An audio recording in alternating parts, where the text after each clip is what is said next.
نحمده ونصلي ونسلم على رسوله الكريم اما بعد فاعوذ بالله من الشيطان الرجيم بسم الله الرحمن الرحيم رب اشرح لي صدري ويسر لي امري واحلل عقدة من لساني يفقهوا قولي ربنا آتنا في الدنيا حسنة وفي الآخرة حسنة وقنا عذاب النار آمین بجاہ سید المرسلین صلی اللہ علیہ وسلم۔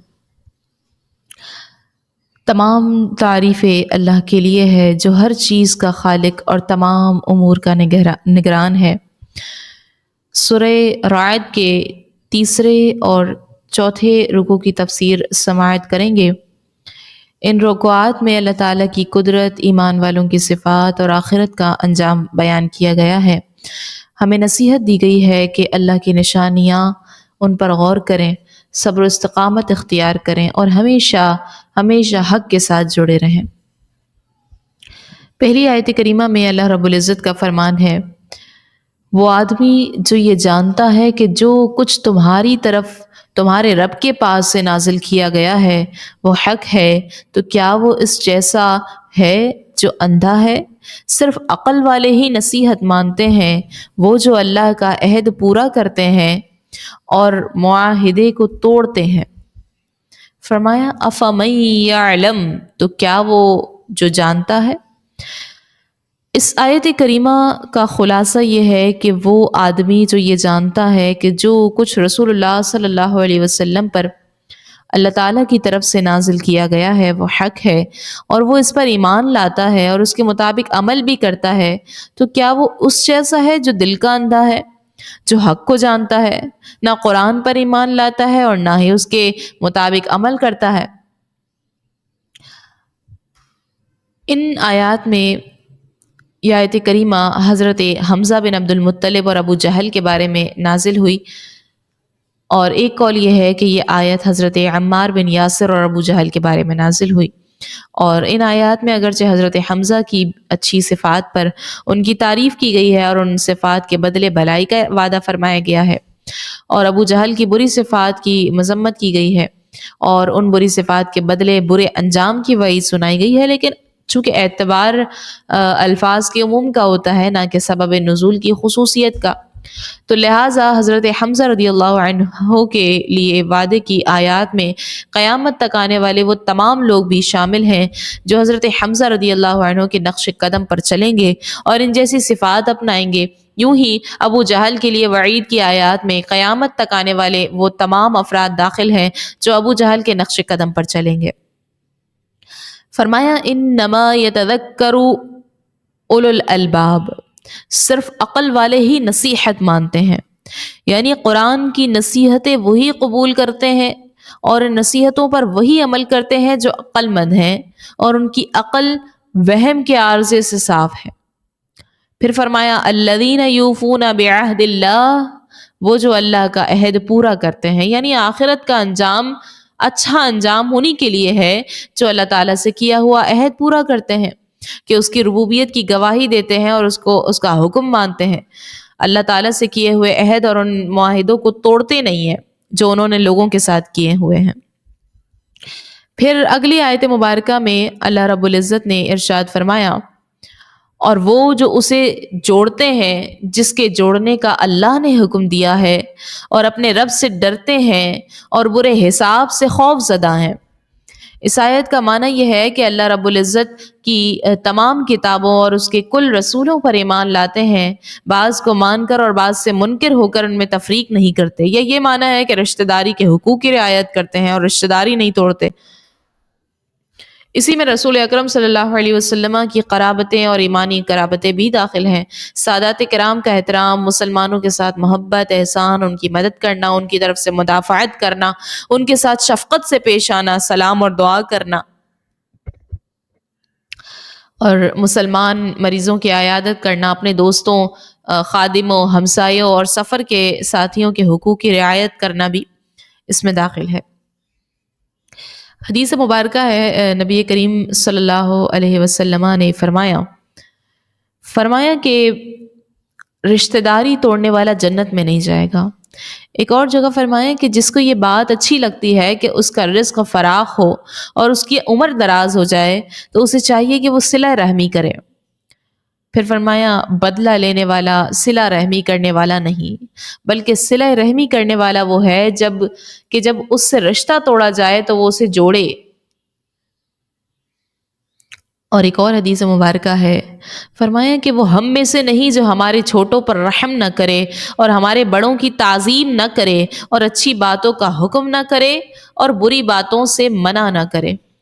فرمایا اللہ تعالیٰ کے نزدیک ساتھیوں میں وہ بہتر ہے جو اپنے ساتھی کا خیر خواہ ہو، اور پڑوسیوں میں اللہ تعالیٰ کے نزدیک وہ بہتر ہے جو اپنے پڑوسی کا خیر خواہ ہو۔ پھر آیت کریمہ میں فرمایا گیا وَيَخْشَوْنَ رَبَّهُمْ، اور اپنے رب سے ڈرتے ہیں، یعنی اللہ تعالیٰ کے ساتھ کیے ہوئے عہد کو پورا کرنے اور صلہ رحمی وغیرہ جن چیزوں کا اللہ تعالیٰ نے حکم دیا ہے انہیں بجا لانے کے ساتھ ساتھ اللہ تعالیٰ سے بھی ڈرتے بھی ہوں۔ قرآن و حدیث میں اللہ تعالیٰ سے ڈرنے کے فضائل بکثرت بیان کیے گئے ہیں۔ ایک جگہ اللہ رب العزت نے فرمایا کہ وَلِمَنْ خَافَ مَقَامَ رَبِّهِ جَنَّتَانِ، اور جو اپنے رب کے حضور کھڑے ہونے سے ڈرے اس کے لیے 2 جنتیں ہیں۔ ایک اور مقام پر فرمایا وَالْآخِرَةُ عِندَ رَبِّكَ لِلْمُتَّقِينَ، اور آخرت تمہارے رب کے پاس پرہیزگاروں کے لیے ہے۔ ایک جگہ اور ارشاد فرمایا ان المتقین فی جنات وعیون، بے شک ڈرنے والے باغوں اور چشموں میں ہوں گے۔ رسول اکرم صلی اللہ علیہ وسلم نے فرمایا جس مومن بندے کی آنکھوں سے اللہ تعالیٰ کے خوف کی وجہ سے آنسو نکلے اگرچہ وہ مکھی کے سر کے برابر ہوں، پھر وہ آنسو بہہ کر اس کے چہرے پر آ جائیں تو اللہ تعالیٰ اسے جہنم پر حرام کر دیتا ہے۔ ایک اور حدیث میں فرمایا کہ جب اللہ تعالیٰ کے خوف سے بندے کا بدن لرزنے لگے تو اس کے گناہ ایسے جھڑتے ہیں جیسے سوکھے ہوئے درخت سے اس کے پتے جھڑتے ہیں۔ وَيَخَافُونَ سُوءَ الْحِسَابِ، اور برے حساب سے خوف زدہ ہیں، یعنی خصوصی طور پر برے حساب سے خوف زدہ ہیں اور حساب کا وقت آنے سے پہلے خود اپنے نفسوں سے محاسبہ کرتے ہیں۔ عقل مند انسان وہی ہے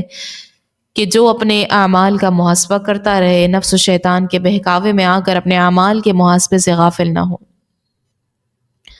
قرآن و حدیث میں اپنے اعمال کے محاسبے کی بہت زیادہ ترغیبات دی گئی ہیں۔ ایک آیت مبارکہ میں فرمایا یا ایھا الذین آمنوا اتقوا اللہ ولتنظر نفس ما قدمت لغد، اے ایمان والو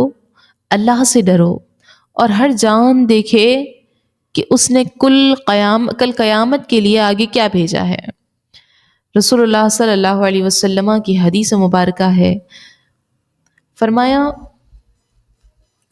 کہ عقل ہے جو اپنا محاسبہ کرے اور موت کے بعد کے لیے عمل کرے، جبکہ عاجز وہ ہے جو اپنے آپ کو خواہشات کے پیچھے لگا دے اور اللہ تعالیٰ سے امید رکھے۔ امام محمد غزالی علیہ رحمہ فرماتے ہیں کہ اس حدیث مبارکہ میں جو لفظ ذکر کیا گیا ہے من دان نفسہ، اس کا مطلب ہے قیامت کے حساب سے پہلے دنیا ہی میں نفس کا محاسبہ کرنا ہے۔ حضرت عمر فاروق فرماتے ہیں کہ اپنے نفسوں کا محاسبہ کرو اس سے پہلے کہ تمہارا محاسبہ کیا جائے، اور بڑی پیشی کے لیے تیار ہو جاؤ، قیامت کے دن اس آدمی کا حساب آسان ہوگا جس نے دنیا ہی میں اپنا حساب کر لیا۔ اور امام محمد غزالی فرماتے ہیں کہ جس طرح تاجر دنیا میں ایک ایک پیسے کا حساب کر کے کمی زیادتی کے راستوں کی حفاظت کرتا ہے، حتیٰ کہ اسے اس میں بھی کچھ بھی نقصان نہیں ہوتا، تو اسے چاہیے کہ نفس کے معمولی سے نقصان اور مکر و فریب سے بھی بچے، کیونکہ یہ بڑا دھوکے باز اور مکار ہے، لہٰذا پہلے اس سے پورے دن کی گفتگو کا صحیح جواب طلب کرے اور اپنے نفس سے اس بات کا خود حساب لے جس کا قیامت کے دن دوسرے لیں گے۔ اسی طرح نظر بلکہ دل کے خیالات اور وسوسوں، اٹھنے بیٹھنے، کھانے پینے، سونے، حتیٰ کہ خاموشی کا حساب بھی لے کہ اس نے خاموشی کیوں اختیار کی، اور سکون کے بارے میں پوچھ گچھ کرے کہ اس کا کیا مقصد تھا۔ جب ان تمام باتوں کا علم ہو جائے جو نفس پر واجب تھیں اور اس کے نزدیک صحیح طور پر ثابت ہو جائے کہ کس قدر واجب کی ادائیگی ہوئی ہے، تو اس قدر کا حساب ہو گیا، اب جو باقی رہ گیا اسے نفس کے ذمے لکھ لے اور اسے دل کے کاغذ پر بھی لکھ دے، جیسے اپنے شریک کے ذمے باقی حساب کو دل پر بھی لکھتا ہے اور حساب و کتاب کے رجسٹر میں بھی لکھتا ہے۔ پھر جب نفس قرضدار ٹھہرا تو ممکن ہے کہ اس سے قرض وصول کرے، پھر کچھ تاوان کے ذریعے، کچھ اس کی واپسی سے اور بعض کے حوالے سے اسے سزا دے، اور یہ سب کچھ حساب کی تحقیق کے بعد ہی ممکن ہوتا ہے، تاکہ جس قدر واجب باقی ہے اس کی تمیز ہو سکے، اور جب یہ بات معلوم ہو جائے تو اب اس سے مطالبہ اور تقاضا کرنا چاہیے، اور اسے چاہیے کہ اپنے تمام ظاہری اور باطنی اعضاء کے حوالے سے اپنے نفس سے ایک ایک دن کی ہر گھڑی کا حساب کرے۔ اللہ تعالی ہمیں اپنے اعمال کا محاسبہ کرتے رہنے کی توفیق مرحمت فرمائے۔ اگلی آیت مبارکہ میں فرمایا، اور وہ جنہوں نے اپنے رب کی رضا کی طلب میں صبر کیا اور نماز قائم رکھی اور ہمارے دیے ہوئے رزق میں سے ہماری راہ میں پوشیدہ اور اعلانیہ خرچ کیا اور برائی کو بھلائی کے ساتھ ٹالتے ہیں، انہی کے لیے آخرت کا انجام اچھا ہے۔ والذین صبروا، اور وہ جنہوں نے صبر کیا، یعنی نیکیوں اور مصیبتوں پر صبر کیا اور گناہوں سے باز رہے۔ صبر کے 3 مرتبے ہیں: گناہ سے صبر کرنا یعنی گناہ سے بچنا، نیکیوں پر صبر کرنا یعنی اپنی طاقت کے مطابق ہمیشہ نیک اعمال کرنا، اور مصیبتوں پر صبر کرنا۔ ان سب سے اعلیٰ مرتبہ یہ ہے کہ شہوات یعنی نفسانی خواہشات سے صبر کرنا، کیونکہ یہ اولیاء اور صدیقین کا مرتبہ ہے۔ رسول اکرم صلی اللہ علیہ وسلم نے فرمایا کہ اللہ تعالی قیامت کے دن ہر مخلوق کو جمع فرمائے گا، تو ایک اعلان کرنے والا یہ اعلان کرے گا کہ فضیلت والے کہاں ہیں؟ کچھ لوگ کھڑے ہوں گے اور جلدی جلدی جنت کی طرف چلنا شروع کر دیں گے۔ فرشتے ان سے ملاقات کر کے پوچھیں گے، ہم تمہیں جنت کی طرف تیزی سے جاتا ہوا دیکھ رہے ہیں، تم کون ہو؟ وہ کہیں گے ہم فضیلت والے ہیں۔ فرشتے کہیں گے تمہاری فضیلت کیا ہے؟ وہ کہیں گے ہم پر جب ظلم کیا جاتا تو ہم صبر کرتے تھے، جب ہم سے برا سلوک کیا جاتا تو ہم درگزر کرتے تھے، جب ہم سے جہالت کا برتاؤ کیا جاتا تو ہم برداشت کرتے تھے۔ فرشتے کہیں گے جنت میں داخل ہو جاؤ کہ عمل کرنے والوں کا اجر بہت اچھا ہے۔ پھر اعلان کرنے والا یہ اعلان کرے گا کہ صبر کرنے والے کہاں ہیں؟ کچھ لوگ کھڑے ہوں گے اور جلدی جلدی جنت کی طرف چلنا شروع کر دیں گے۔ فرشتے ان سے ملاقات کر کے پوچھیں گے ہم تمہیں جنت کی طرف تیزی سے جاتا ہوا دیکھ رہے ہیں، تم کون ہو؟ وہ لوگ کہیں گے ہم صبر کرنے والے ہیں۔ فرشتے پوچھیں گے تمہارا صبر کیا تھا؟ وہ کہیں گے ہم اللہ تعالیٰ کی اطاعت کرنے پر اور اللہ تعالیٰ کی نافرمانی کرنے سے صبر کیا کرتے تھے۔ فرشتے کہیں گے جنت میں داخل ہو جاؤ کہ عمل کرنے والوں کا اجر بہت اچھا ہے۔ پھر فرمایا وَأَنفِقُوا مِمَّا رَزَقْنَاهُمْ، اور ہمارے دیے ہوئے رزق میں سے ہماری راہ میں خرچ کرو۔ حضرت حسن رضی اللہ عنہ فرماتے ہیں کہ اس سے مراد فرض زکوٰۃ دینا ہے۔ اگر زکوٰۃ ادا نہ کرنے کی تہمت لگنے کا اندیشہ نہ ہو تو چھپا کر زکوٰۃ ادا کرنا بہتر ہے، اور اگر زکوٰۃ ادا کرنے کی تہمت لگنے کا اندیشہ ہو تو بہتر یہ ہے کہ اعلانیہ زکوٰۃ ادا کرے۔ اور ایک قول یہ ہے کہ چھپا کر زکوٰۃ دینے سے مراد وہ ہے جو اپنی ذاتی نکال رہا ہے، اور اعلانیہ دینے سے مراد وہ ہے جو بادشاہ کو دے رہا ہے۔ اور ایک قول یہ ہے کہ چھپا کر دینے سے مراد نفلی صدقات ہیں اور اعلانیہ دینے سے مراد فرض زکوٰۃ ہے۔ اس آیت کریمہ میں اللہ تعالیٰ نے خرچ کرنے کی نسبت لوگوں کی طرف اور رزق دینے کی نسبت اپنی ذات کی طرف فرمائی۔ اس سے معلوم ہوا کہ لوگ اللہ تعالیٰ کی عطا میں اس کے وکیل ہیں اور اس عطا میں تصرف کرنے کا اختیار رکھتے ہیں، اس لیے انہیں چاہیے کہ خرچ کرنے میں اپنی ذات یا مخلوق کا لحاظ نہ رکھیں، بلکہ وکیل بنانے والی ذات رب تعالیٰ کی رضا کا لحاظ رکھیں، اور لوگوں کی طرف سے شکریہ اور تعریف کا لالچ نہ رکھیں، بلکہ اللہ تعالیٰ کی طرف سے ثواب ملنے کی امید رکھیں۔ پھر فرمایا وَيَدْرَؤُونَ بِالْحَسَنَةِ السَّيِّئَةِ، اور برائی کو بھلائی کے ساتھ ٹالتے ہیں،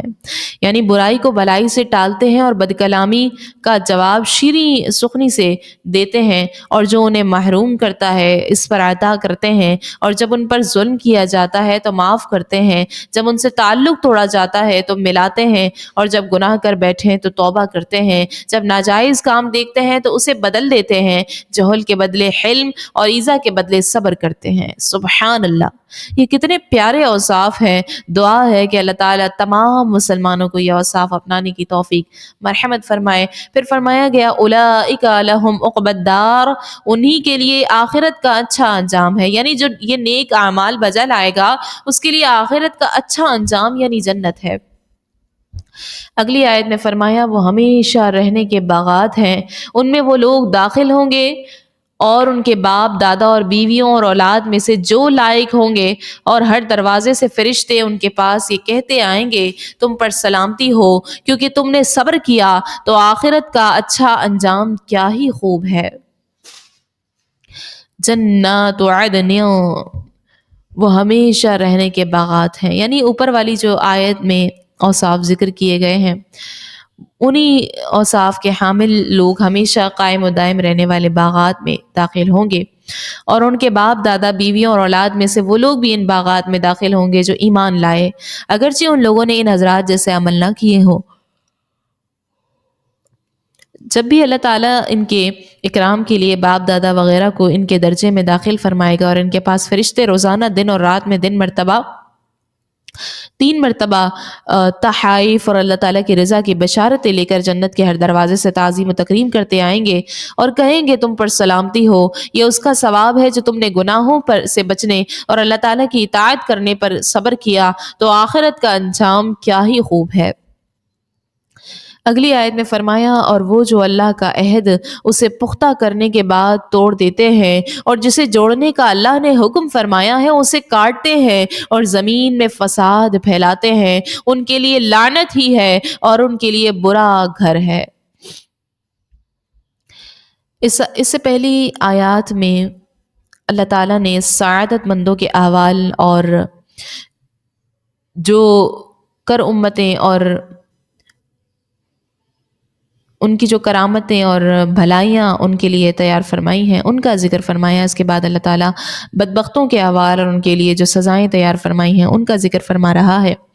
اس آیت کا خلاصہ یہ ہے کہ جو لوگ اللہ تعالیٰ پر ایمان لانے کا اعتراف کر کے اور ایمان لانے کا عہد قبول کر کے اللہ تعالیٰ کے اس حکم کی مخالفت کرتے ہیں اور اللہ تعالیٰ نے جو صلہ رحمی کرنے اور رشتہ داری جوڑنے کا حکم دیا ہے اسے توڑتے ہیں، کفر اور گناہوں کا ارتکاب کر کے زمین میں فساد پھیلاتے ہیں، ان کے لیے قیامت کے دن اللہ تعالیٰ کی رحمت سے دوری ہے اور ان کے لیے برا گھر یعنی جہنم ہے۔ اگلی آیت میں فرمایا اللہ جس کے لیے چاہتا ہے وسیع رزق دیتا ہے اور تنگ کر دیتا ہے، اور کافر دنیا کی زندگی پر خوش ہو گئے،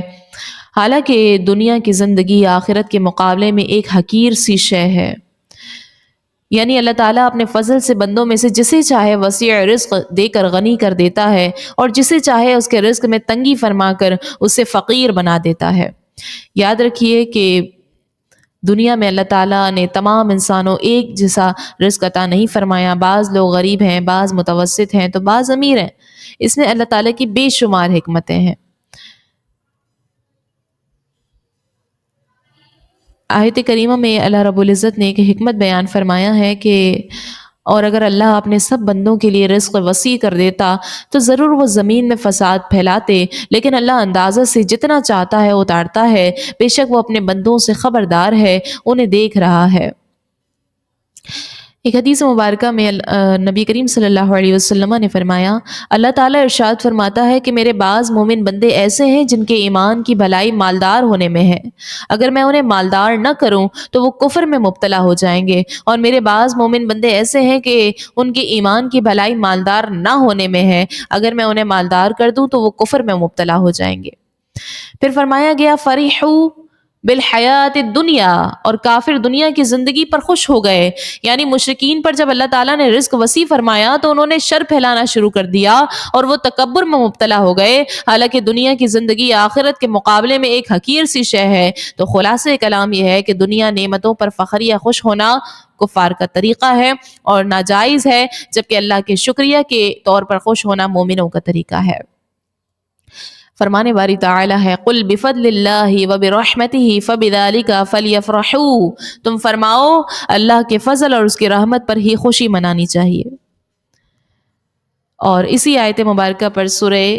رعد کے رکوع نمبر 3 کا اختتام ہوتا ہے۔ چوتھے رکوع کی پہلی آیت مبارکہ میں اللہ رب العزت کا ارشاد گرامی ہے، اور کافر کہتے ہیں ان پر ان کے رب کی طرف سے کوئی نشانی کیوں نہیں اتری؟ تم فرماؤ بے شک اللہ جسے چاہتا ہے گمراہ کرتا ہے اور اسے اپنی راہ دکھاتا ہے جو اس کی طرف رجوع کرتا ہے۔ اس آیت کا خلاصہ یہ ہے کہ کفار مکہ نبی اکرم صلی اللہ علیہ وسلم سے کہتے تھے کہ آپ پر ویسی نشانی کیوں نہیں اتری جیسی حضرت موسیٰ حضرت عیسیٰ پر نازل ہوئی، تاکہ وہ آپ کی صداقت پر نشانی اور دلیل ہوتی۔ اللہ تعالیٰ نے ارشاد فرمایا، اے رسول صلی اللہ علیہ وسلم آپ ان سے فرما دیں بے شک اللہ جسے چاہتا ہے گمراہ کرتا ہے، کہ ایسا آدمی نشانیاں اور معجزات نازل ہونے کے بعد بھی یہ کہتا رہتا ہے کوئی نشانی کیوں نہیں اتری، کوئی معجزہ کیوں نہیں اترا، الغرض کثیر معجزات دیکھنے کے باوجود گمراہ رہتا ہے۔ تو لہٰذا اگر اللہ تعالیٰ ہدایت نہ دے تو اسے معجزات اور نشانیوں کی کثرت کوئی فائدہ نہیں دے گی، اور اللہ تعالیٰ اپنی راہ اسے دکھاتا ہے جو دل سے اور کامل طور پر اللہ تعالیٰ کی طرف رجوع کرے۔ اگلی آیت میں فرمایا کہ ان لوگوں کو ہدایت ہے جو ایمان لائے اور ان کے دل اللہ کی یاد سے چین پاتے ہیں۔ سن لو، اللہ کی یاد ہی سے دل چین پاتے ہیں،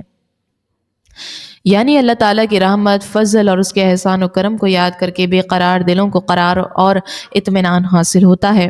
یوں ہی اللہ تعالیٰ کی یاد محبت، یاد الہی، قرب الہی کا عظیم ذریعہ ہے، اور یہ چیزیں بھی دلوں کے ایک قرار کا سبب ہے۔ بلکہ حقیقت یہ ہے کہ اگر یہ بھی کہا جائے تو یقیناً درست ہوگا کہ ذکر الہی کی طبعی تاثیر بھی دلوں کا قرار ہے۔ اسی لیے پریشان حال آدمی جب پریشانی میں اللہ تعالیٰ کا ذکر کرتا ہے تو اس کے دل کو قرار آنا شروع ہو جاتا ہے۔ یوں ہی قرآن بھی ذکر اللہ ہے، اور اس کے دلائل دلوں سے شکوک و شبہات دور کر کے چین دیتے ہیں۔ یوں ہی دعا بھی ذکر اللہ ہے،